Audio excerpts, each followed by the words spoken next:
Hey YouTube, this is Oasis Rising, and today I'm working on my display board some more. I am building some trees. As you can see, I've got some trees down there.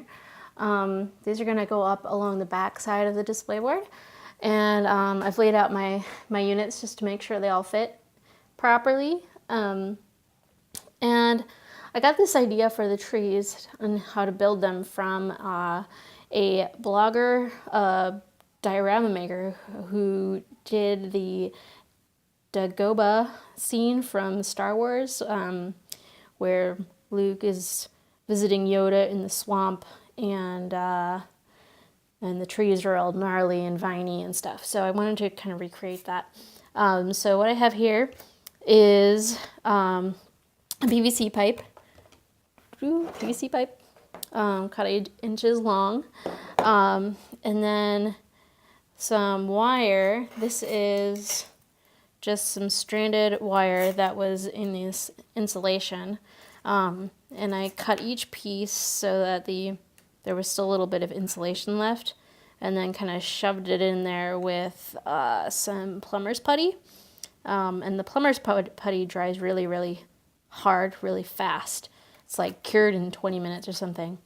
And then I twisted them together and to make these roots. And then I just used the leftover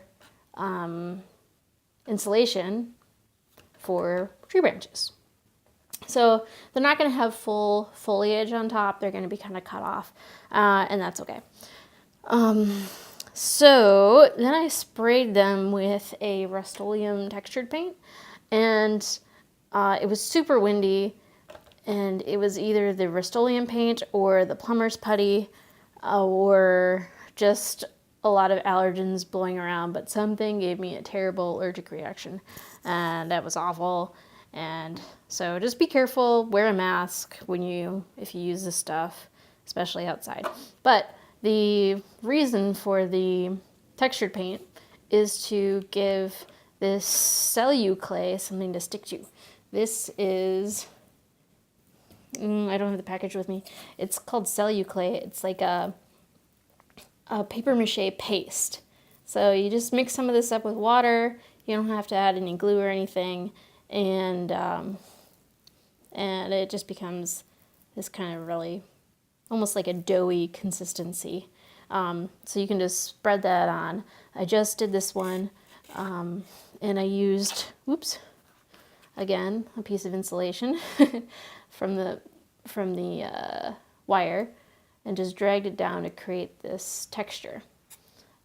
So these ones are mostly dry back here.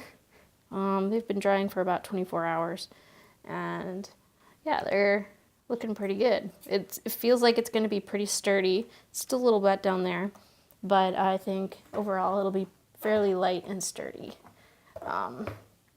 So that's what I've been up to, and see you later. Thanks for watching.